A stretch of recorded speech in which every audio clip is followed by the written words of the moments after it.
there was some positives to the COVID time, because it Yeah. kind of leveled the playing field a little bit, right? All comedians, we're all kind of in the same boat, whether you're, a A-list comic, doing Netflix specials, or if you're an up and coming comic just starting out. Everybody Yeah. kind of an equal playing ground. Like you could see in some of those Zoom shows, you'd be like, oh my God, like I can't believe this, whoever is here with us. Like, Yeah. and I did a couple of shows with Judah Friedlander. That was yeah, that's what I'm saying. Like, yeah. I was like, I'm not worthy. Look, we're just a better country, okay? I mean, that's just the way it is. And we're a female country. That's why it's America, not Americo. So let's give the women a round of applause too. And it was also, also too, as a training ground to do comedy that way, without like the audience, you can't really hear them or react to them, or and you kind of, it's almost like You get practicing in the silence. yeah, and you could really Sure. play with your set and your timing that way, Oh yeah, and you had to. I will say the timing is super off from stage timing. Like I remember, once I had gotten back on stage, and then I still do Zoom shows every now and then.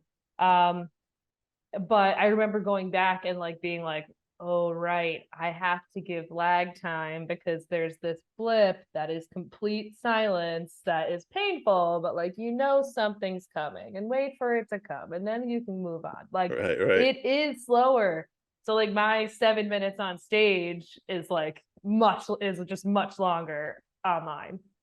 There's was Dustin Chafin. I don't know if you know him. He's a New York comic. He made a whole album during the pandemic, Oh, nice. about the Zoom. It was all Zoom style, comedy, and he made a whole album out of it. And I always love that he did that, because it from a number of reasons. One, he was able to get the creativity out of his system, still continue doing stand up, still put out material, but also it kind of puts a marker on the time period. So when we look back at the history of comedy, we have stuff like that, and all these Zoom recordings, kind of live forever too. Yeah. Yeah, and I think it's a great time to meet people and network and all that kind of stuff. And yeah, so And you just said his last name, and for some reason my last name initiated with an S. You mean like CH? yes, Chafin. I did the World Series of Comedy with him. Okay, cool. So Yeah, he was one of the semifinalists. He was fantastic. He did such a great job. yeah, he's a great comic, been around for a while. I think he's originally a Texan, but he came up in the New York scene. He wears a cowboy hat sometimes, and all the time. Yeah. I think I was like, I hadn't seen him without one before. Yeah. Super nice guy.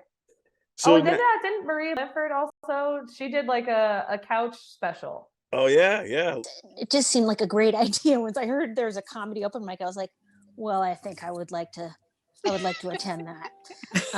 But no one told me to do it. No one said, oh, that's a great idea, Maria.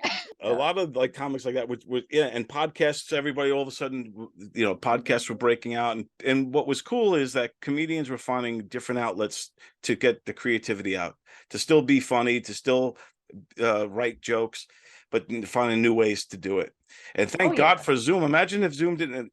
I always said, like, imagine if this pandemic happened in like the 80s. Oh man, we'd be miserable. No, we'd all die because we'd have to go outside and be with one another. Yeah, Human exactly. contact. We're like, well, too bad.